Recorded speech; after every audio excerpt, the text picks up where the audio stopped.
nessa igreja. Tá todo mundo me ouvindo? Irmãos, o ano passado nós estivemos aqui e ministramos com vocês o curso Modo Expansão, né? Introduzindo o assunto missionário. E a galera nova aí, tudo bem com vocês? Introduzimos aqui o assunto missionário.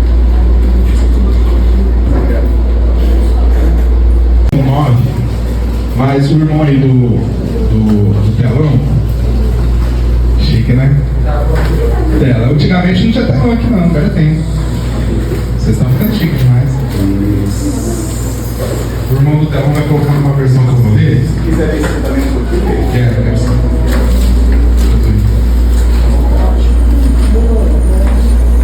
Então, nós estivemos aqui no ano passado, ministramos aqui o curso de missões, eu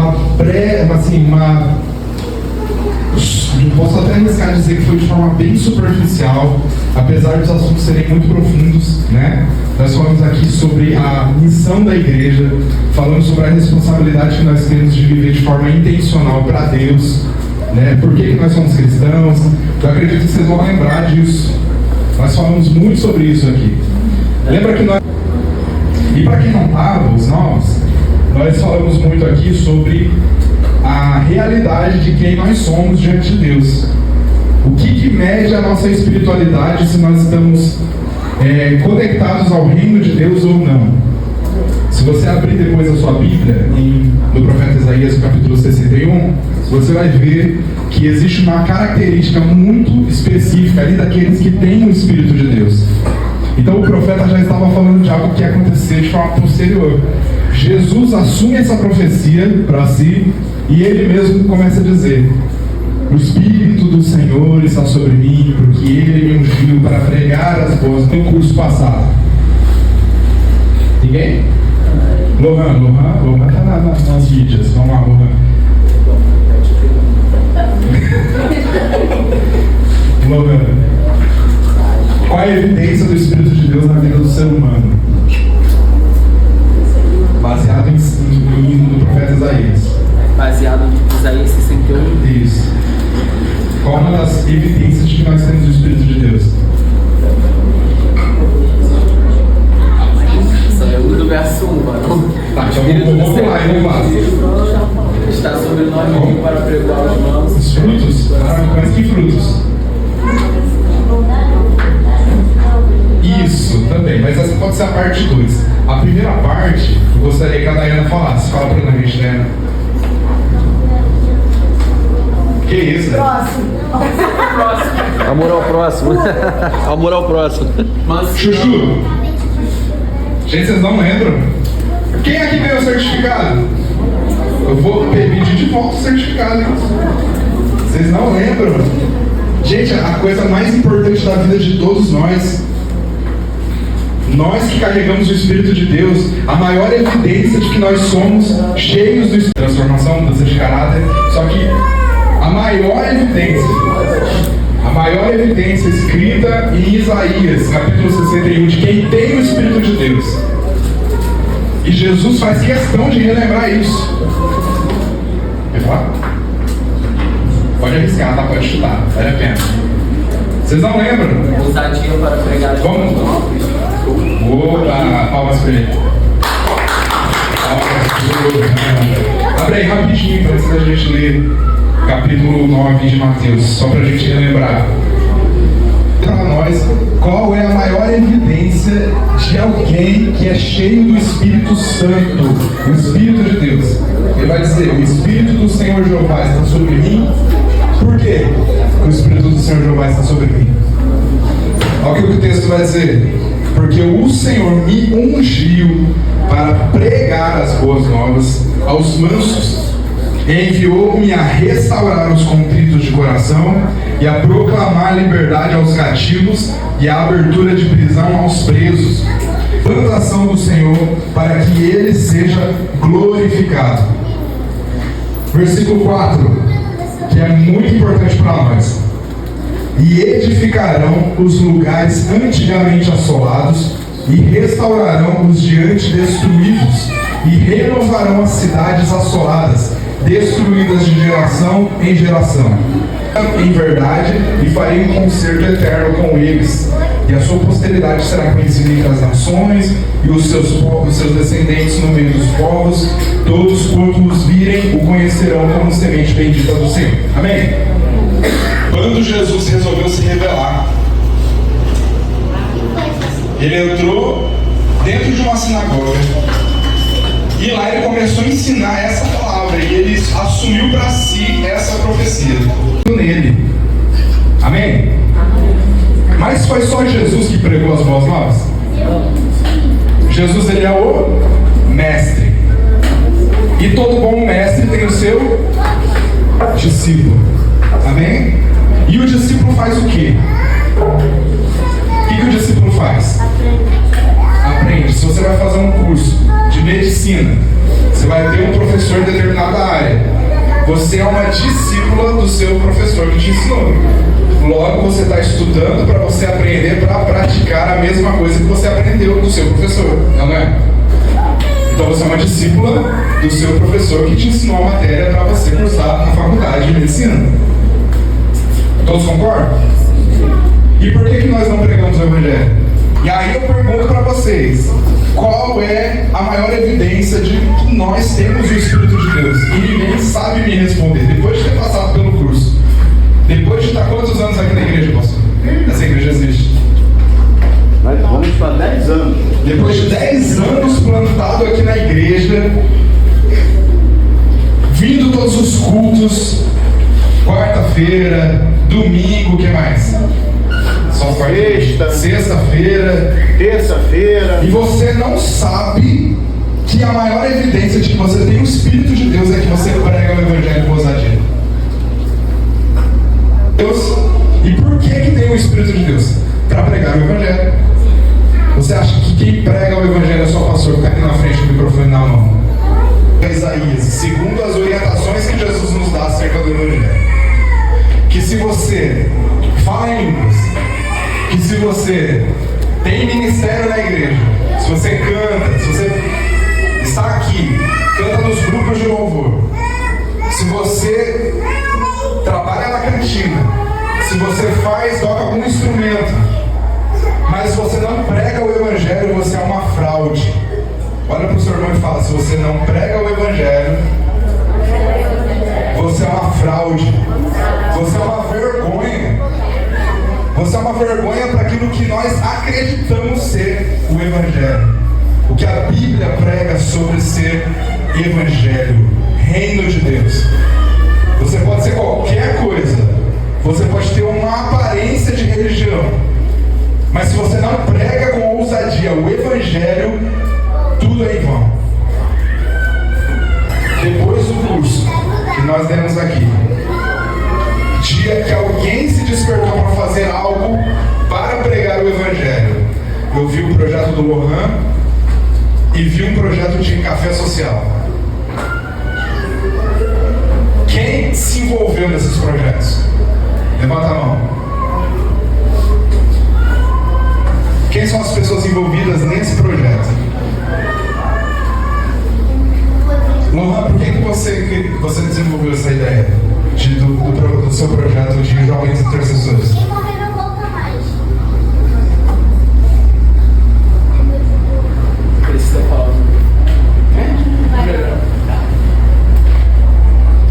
Com o objetivo de alcançar mais e mais vidas que estão perdidas, que estão totalmente sob o controle de Satanás. E eu vi a necessidade que chegou o momento, principalmente dos jovens, saírem das quatro paredes e apregoarem a preciosa semente. Felizmente nós vivemos em uma geração em que muitos jovens não têm testemunhos cristãos para poder sair para pregoar. Então, juntamente com alguns jovens específicos que vivem uma vida de santidade e obediência, que são referência na comunidade, que são referência no trabalho, referência na igreja, referência por onde passa, nós decidimos iniciar esse projeto um projeto de intercessão, de oração e de libertação, porque nós cremos que o Morro do Estado será liberto através do poder de Deus que será depositado sobre esse lugar. Nós cremos que nós somos a geração do avivamento, e avivamento traz consigo arrependimento. Então nós cremos que Deus começará um grande mover nesse lugar e muitas outras vidas encontrarão a Cristo e serão transformadas para a glória do Senhor Jesus. E eu sei que tem gente que não se moveu, não foi tocado, não abriu o coração para dizer para Deus sim. Lembra quando nós falamos sobre as feridas do coração de Deus?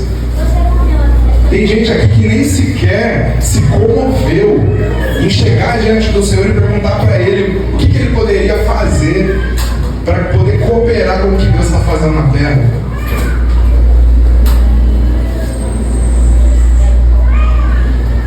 E nós não estamos aqui para entregar certificado, nós não estamos aqui só para falar meia dúzia de palavras para vocês irem embora para casa e nada surtir efeito. Nós temos essa ideia, nós recebemos de Deus, nós pregamos aqui em determinado momento, fora do curso, uma palavra profética de Deus para vocês aqui no Morro do Estado. E essa palavra profética nós reivindicamos ela hoje. O povo aqui, para falar das mesmas coisas que a gente já falou.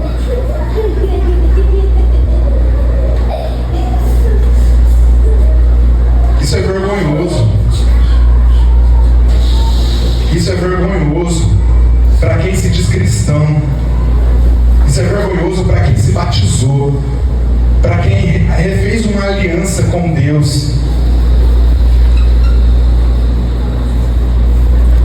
E se a gente achar que está tudo bem, nós vamos viver uma vida religiosa por anos e anos. Jesus vai voltar e você vai morrer na praia.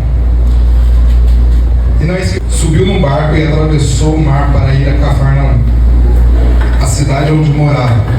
Logo alguns homens lhe trouxeram uma esteira, um rapaz paralítico. Quando Jesus viu a fé que eles tinham, disse ao paralítico: anime-se, filho, porque os seus pecados estão perdoados. Blasfêmia! Esse homem que está dizendo que é Deus, disseram a si mesmo alguns mestres da lei. Jesus sabia o que eles estavam pensando e perguntou: por que vocês estão com esses pensamentos ruins? Que é mais fácil dizer os seus pecados estão perdoados ou levante-se e ande? Mas para provar que o Filho do Homem tem autoridade aqui na terra para perdoar pecados, voltando-se para o rapaz paralítico, disse: levante-se, enrole a sua esteira e caminhe para casa. Oxe, cadê perdido? Não são os sacrifícios de vocês que me interessam. Repete comigo. Não são os sacrifícios de vocês que me interessam. De novo, não são os sacrifícios de vocês que me interessam, mas que tenham misericórdia. Jesus é religiosidade. Jesus está preocupado se eu e você temos um coração compassivo e misericordioso. E eu não sei se você entendeu a profundidade disso, mas se isso não mudar a sua vida, todo o seu trabalho vai ser em vão. Jesus não está preocupado com os nossos cultos. Ele não está preocupado com a nossa forma de liturgia. Ele não está preocupado se nós vimos ou não vimos aos cultos no domingo. Ele está preocupado se nós temos um coração compassivo e misericordioso. Porque se nós tivermos um coração compassivo e misericordioso, com o Espírito de Deus, nós vamos salvar toda essa galera aqui do Morro do Estado. E aí Jesus responde na cara deles: o que vocês fazem para mim, achando que é, aliás, para Deus, achando que está agradando a Deus, vocês não estão agradando a Deus. Vocês estão perdendo tempo. Os sacrifícios de vocês de nada me interessam, mas que vocês tenham misericórdia. E não aqueles que se acham bons, para que voltem para Deus. Trabalhadores para os seus campos de colheita. Amém? Vocês entenderam o que aconteceu aqui? a leitura é grande, mas ela narra para nós o que Jesus estava fazendo pela sua perspectiva de reino de Deus. Jesus, ele se debruçava em compaixão por todos aqueles que apareciam no seu caminho. Ele ressuscitou o morto, ele curou o leproso, ele curou a gente que estava doente, muito doente, porque ele teve compaixão. O texto está dizendo para nós que Jesus andava por todas as cidades, pelas aldeias, fazendo o quê? Pregando as boas novas e curando todos aqueles que se encontravam no caminho e expulsando demônios. Perdeu, o missionário dele até falou, perdeu essa identidade, porque hoje nós estamos preocupados muito com a religiosidade, apresentar uma igreja incorruptível. É a proposta da igreja, mas isso já tem um dono que faz isso, já tem um cabeça que é Cristo. Quem vai tornar a igreja justificada é Ele. Nós não podemos fazer isso. Como nós faremos, pastor? Uma vida santa, uma vida separada. E em quê? Pregando a palavra. É considerada lá na frente, quando Jesus ressuscita, e aí antes dele subir aos céus, ele dá de novo a ordem aos discípulos de ir pregar o evangelho e fazer discípulos de todas as nações. E aí os que traduziram a Bíblia vão dar esse discurso de Jesus como uma grande comissão. Mas eu gosto de ler esse aqui em Mateus 24 e Mateus 10 também, quando Jesus está enviando os seus 12 discípulos. Lá em Mateus 10, ele diz: Jesus chamou os seus 12 discípulos para junto dele e lhes deu autoridade para expulsar espíritos maus e para curar toda espécie de doença e enfermidades. Estes são os nomes dos seus 12. Essa não é uma orientação só para os discípulos de Jesus lá. Nós também somos discípulos de Jesus, tá? Então, ele diz o seguinte: não vão aos outros povos, nem entrem na cidade dos samaritanos, porém vão às ovelhas perdidas de Israel. Vão anunciar que o reino dos céus está perto. Ponto. O que a gente aprende aqui? Nós estamos em Israel? Não. Então a gente vai pregar em Israel? Não. Onde nós estamos? No Brasil, no estado do Rio de Janeiro, na cidade de Niterói, mais precisamente localizado no Morro do Estado. É onde Deus colocou o seu Israel.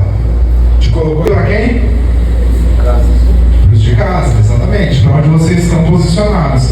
Essa é a orientação de Jesus.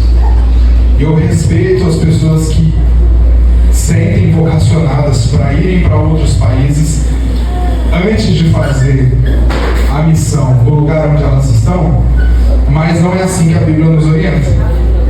A Bíblia nos orienta, pela perspectiva de Jesus, que nós devemos pregar primeiro para quem? Para a nossa Jerusalém. E a nossa Jerusalém aqui é o Morro do Estado. Ele está dando a orientação como que nós devemos fazer para pregar o Evangelho. O que nós devemos levar? O que a gente deve levar na hora de pregar o Evangelho? Isso. Mas ele está falando para te levar alguma coisa? Material? Não. Ele está falando para a gente rejeitar o que as pessoas vão nos oferecer? Não. Pelo contrário, ele diz que o trabalhador ele é digno do seu sustento. Não é? Por quê? Porque quando você está pregando o Evangelho, e aqui entra um grande teste de fé para todos nós, né? Quem aí sabe viver pela fé? Levanta a mão. Quem sabe viver pela fé? Quem sabe viver pela fé? Eu estou tentando aprender até hoje. Uma querida amiga nossa, a pastora Iris, que ela teve um chamado para a Letônia, e ela foi para a Letônia, ficou um ano pregando na Letônia, depois Deus trouxe ela de novo para o Brasil, e hoje ela serve aqui no Brasil. Ela fez meio que o caminho inverso, né? Mas olha o tamanho do desprendimento que você precisa ter para pregar o Evangelho. Se Deus te mandar sair de um lugar para o outro, você tem esse desprendimento no seu coração? Para deixar coisas, pessoas, casa, emprego, e a cada 31 cristãos missionários, 30 são enviados para povos alcançados e um é enviado para um povo não alcançado. O que é um povo não alcançado? Um povo que nunca ouviu falar de Jesus. Você está entendendo? Então, a cada 31 cristãos que são missionários, porque já é difícil você colocar na cabeça da pessoa que ela precisa ser vocacionada para a missão. Então, a cada 31, 30 são enviados para onde já foi pregado o Evangelho e um só é enviado para onde não foi pregado o Evangelho ainda. Vocês entenderam? Não faz sentido, a gente acaba não fazendo aquilo que Jesus mandou a gente fazer, que é pregar para quem nunca ouviu. Porque muitas vezes aquele que nunca ouviu, no seu primeiro encontro com Jesus, a vida dele vai ser transformada. Ele vai estar com o coração aberto. Mas nós já temos nosso coração tão endurecido, muitas vezes, né, a maioria das pessoas, que elas ouvem e desprezam, ouvem e desprezam, ouvem e desprezam. Quer um exemplo de coração endurecido? Quando você faz um curso, você ouve que você precisa pregar o Evangelho, você recebe o certificado, você fica 3 meses ouvindo a mesma coisa, e você não se convence daquilo, você está o quê? Com o coração endurecido. Quem é que teve coração endurecido na Bíblia? Fica a vida toda falando e não faz nada. A gente está cansado disso, né? Então eu quero chamar vocês, fazer um convite prático para vocês. Mas muito prático. Todo mundo entendeu que quem tem o Espírito de Deus prega o Evangelho? Quantos entenderam? Entenderam mesmo? Mesmo? Levanta a mão, eu quero saber quem foi que entendeu. Isso aí é. Todo mundo entendeu? Quem tem o Espírito de Deus? Levanta a mão. Quem tem essa certeza no coração, tem o Espírito de Deus. Isso. Tem essa certeza? Agora então vocês não vão decepcionar quando eu fizer o apelo final. Amém? Aí no fundão, galera do fundão, tem o Espírito de Deus? Glória a Deus. Tem o Espírito de Deus? Amém. Eu vejo vocês na internet e eu fico maravilhado. Vocês cantam bem, vocês pregam bem, vocês estão aqui, faz um conjunto, uma festa bonita, todo mundo bem ornamentado. Eu olho e falo, meu Deus, que lindo. Agora eu quero saber se é lindo mesmo. Não, eu tô falando sério, é bonito. Visualmente a igreja é bonita. Mas a igreja de Sardes, vamos ler rapidinho, só para a gente fazer um ato final aqui e a gente seguir Apocalipse 3 rapidamente. Anjo da igreja em Sardes, escreva esta carta. Essa mensagem é enviada a você por aquele que tem os 7 Espíritos de Deus e as 7 estrelas. Eu conheço as suas obras. Olha o que ele está dizendo aqui. Você tem a fama de igreja viva e ativa, mas está... Uau! Vamos ler de novo? Volta aqui. Esta é a mensagem enviada a você por aquele que tem os 7 Espíritos de Deus e as 7 estrelas. De quem é que está falando? É Cristo, né? Eu conheço as suas obras. Você tem fama de igreja viva e ativa. Amém? O Evangelho. Vamos aplicar isso para a nossa vida? Estou aqui querendo desmerecer a igreja de ninguém, não. Pelo contrário. Estou aqui querendo chamar a gente para a realidade. Nós não podemos ter uma aparência de igreja viva e ativa, mas interiormente nós estamos mortos. Porque Deus conhece as nossas obras. Galera do fundão aí, vocês estão entendendo? Quem quer realmente ser uma igreja viva e ativa? Quem quer? Lá do fundo da alma, lá das entranhas. Tem certeza? Então a gente tem um desafio aqui. Jesus, ele percorria todas as cidades e ele tinha compaixão de todos aqueles que apareciam na sua frente. Repete comigo, compaixão. Compaixão é diferente de ter dó. Sabia disso? Porque quem tem dó faz o quê? Quem tem dó chora, se emociona, né? Não é assim? E quem tem compaixão faz o quê? Quem arrisca? Como? Se coloca no lugar e o que mais? Sente a dor, se coloca no lugar e o que mais? Ajuda, faz o que mais? Dá a vida pela pessoa e o que mais? Tem misericórdia, o que mais? Pessoa que tem compaixão. Jesus era uma pessoa que tinha compaixão. Se sacrifica pelo próximo. Jesus, ele olhava as multidões, presta atenção nisso. Jesus via a multidão e ele se compadecia delas, porque elas eram uma multidão que eram como ovelhas que não tem pastor. Eles viviam porque não tinha ninguém que se importasse com eles verdadeiramente. E Jesus foi o único que teve compaixão da multidão. E percebeu que a multidão só era ruim, miserável, porque não tinha ninguém que pudesse orientar. Amém?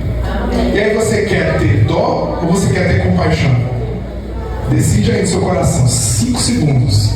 5, 4, 3, 2, 1. Que é a galera da compaixão? Volta pra cá. E a galera da dó? Amém? Coisa prática, irmãos. Sem esse negócio de ficar filosofando muito, teorizando muito. Já fizeram curso. Quem não fez ainda vai ter a oportunidade da gente trabalhar junto, mais perto. Mas, irmãos, o Evangelho ele é prático. O Evangelho ele é prático. Se você lê o Evangelho, compreendeu, você pratica. Não, Senhor, manda eles embora para que eles se resolvam, eles mesmos procurem aquilo que eles têm para fazer, para comer. E Jesus fala para eles o quê? Não, vocês têm que dar para eles de comer. É vocês que têm que dar para eles de comer. Jesus tinha compaixão da multidão. E se você não tem compaixão da multidão, muito dificilmente você tem o Espírito de Deus dentro de você. Você pode rodar, falar em línguas, pode convencer o pastor, que eu acho difícil. Você pode convencer quem você quiser, mas dificilmente você tem o Espírito de Deus dentro de você. E aí eu quero fazer um convite prático para todos nós. Quem quer se comprometer com o Morro do Estado?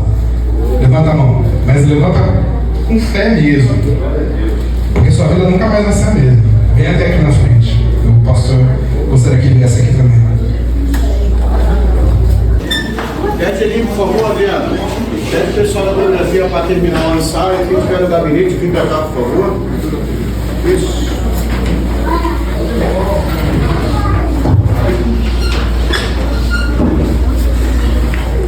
Oi, Chura. Chama o pioneiro aí da Rogerinho aí. Isso. Está na mão dos pioneiros. É isso aí. Aleluia. Cadê? Quem vai aceitar o desafio que não é meu, gente? Não é um desafio meu. Mais pra frente, você pode vir. Pode vir, ó. Tem espaço aqui. Pode vir. Vem. Pode vir. Eu quero saber quem é que está comprometido com o reino de Deus. Não está preocupado com o nosso sacrifício. Amém? Vocês entenderam? Ele não está preocupado com o nosso culto. Ele não está preocupado. Isso são coisas que Deus se preocupava lá no Antigo Testamento. Ele não está preocupado se a gente vai cantar bonito ou não. Amém? Ele não está preocupado se a gente vai fazer um grande teatro para ele ou não, se a gente vai tocar bem ou não. Ele está preocupado com o quê? O que a gente aprendeu aqui hoje? Jesus está comprometido com vidas.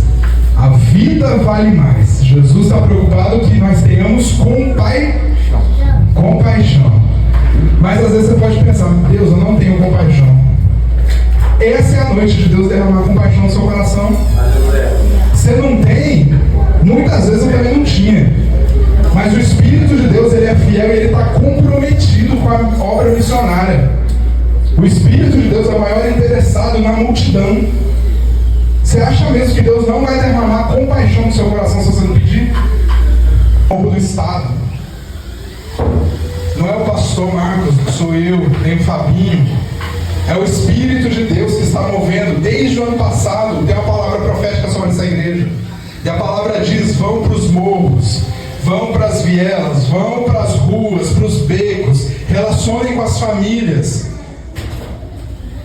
E nós pedimos para o pastor Marcos conseguir para a gente o mapa do Morro do Estado, que a gente vai trabalhar. É uma obra que interessa a igreja Ministério Universo por Cristo? Não é disso que eu estou falando. Interessa ao reino de Deus. Ser um trabalhador do reino de Deus.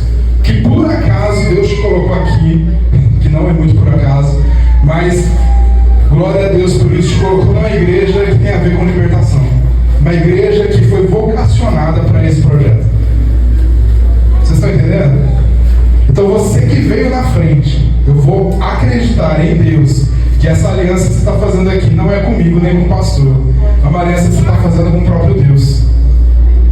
Porque se Ele te trouxe para cá, importa que você salve o Morro do Estado. Importa, manda cartas, manda orientações.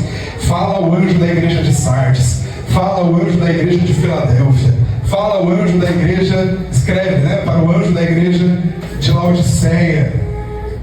Deus fala com o anjo da igreja. Quem sabe que o anjo da igreja é o pastor? É o líder. Vocês estão entendendo? O líder recebeu uma orientação do Espírito de Deus e eu vou contra essa orientação que veio do Espírito de Deus. Vocês estão há 10 anos aqui, há 10 anos ouvindo a mesma coisa, uma orientação que veio do Espírito de Deus, e você fechou o seu coração. O seu coração está endurecido, está como o faraó. Mas hoje é noite de conserto, é noite de arrependimento para nós, é noite de você olhar para dentro de si e sentir vergonha mesmo, é noite de você olhar e falar: eu sou um miserável que não ouvi a voz de Deus. Propósitos. Você pode olhar para dentro de você e desejar isso, desejar o Espírito de Deus. Feche seus olhos. Desejar o Espírito de Deus. O Espírito de Deus me possua de verdade. Que eu não seja uma fraude, que eu não seja um engano. Me perdoa, Senhor. Me perdoa, porque eu me preocupei comigo. Eu me preocupei com as minhas vontades, com o meu conforto, e disse não à voz do Senhor. Endureci o meu coração. Eu fui maldito.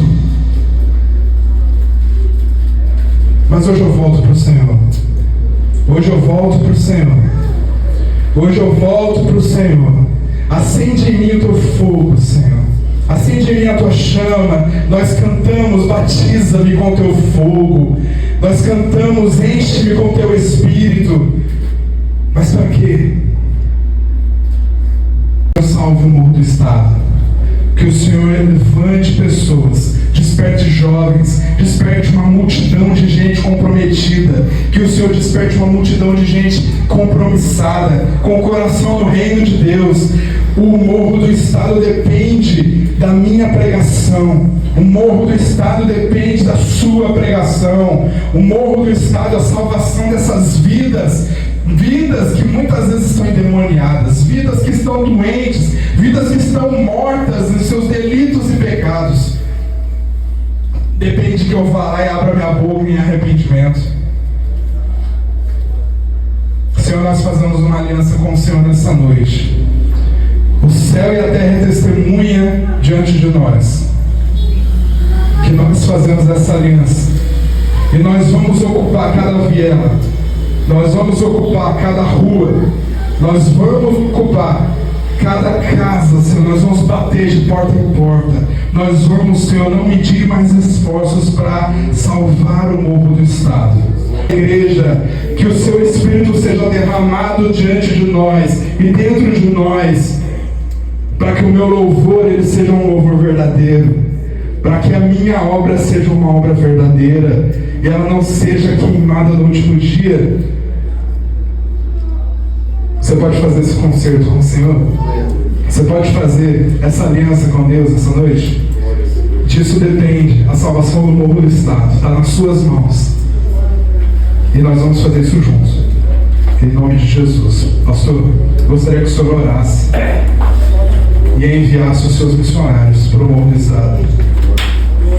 Ó Deus, nesse momento aqui está a igreja, nós estamos reunidos com um grande propósito, Senhor, que o Senhor levante entre nós missionários enviados para, ó Pai amado, visitar famílias nessa comunidade. Há um grito, há um chamado de muito tempo, Senhor, para sairmos dentro de quatro paredes. Que nessa noite saiamos daqui confrontados, Senhor, pelo Teu Espírito Santo. Que saiamos daqui desafiados a sermos diferentes, a sermos, ó Deus, tocados pelo Teu Espírito Santo. Que não